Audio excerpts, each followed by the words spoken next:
Madam Giselle Tanyag, Miss Dina Bonneville! Oh my gosh! Nervous na ako. Sige, go. Magpapasabog na ako. Naku, eto na nga po, Miss Dina. Ano pa ba ang mga pasabog ni Giselle na aabangan namin sa abot kamay na pangarap? Marami pang pasabog ang abot kamay na pangarap. Maraming revelations. Abangan ninyo!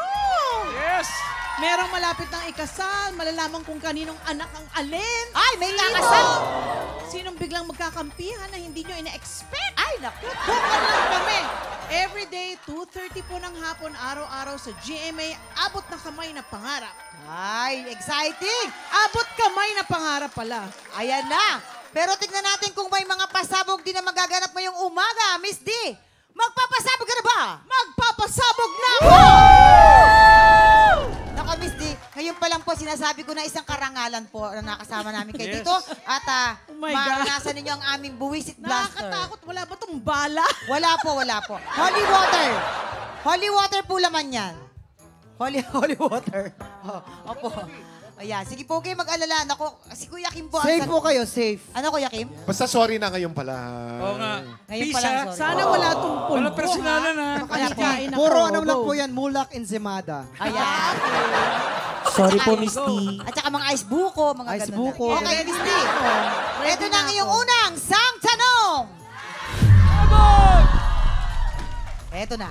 Nang minsang mag-post ng I woke up like this selfie, si Jillian Ward ay kinaaliwan ito ng mga netizens dahil sa kanyang caption. Ano ang sinabi ni Jillian sa caption? A. 2 hours lang ang tulog ko. B. Gising na si Sleeping Beauty. Yes.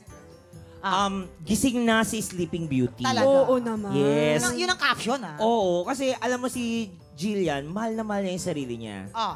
Kaya ang tingin niya talaga sa kanya, beauty. Kasi alam mo totoong beautiful siya. Totoo naman. Ganon, love yourself. Kaya sabi niya, gising na si Sleeping Beauty. Maganda naman talaga siya. Oh, tsaka bata pa lang mahilig na siya sa mga princesses growing up. Favorite niya si Rapunzel. Ah, talaga ba? Bakit? Yes po. Kasi maganda. Ah, ganun ba? Opo. Miss D, hi po. Ako, Miss D. So, sasagot na ba ako?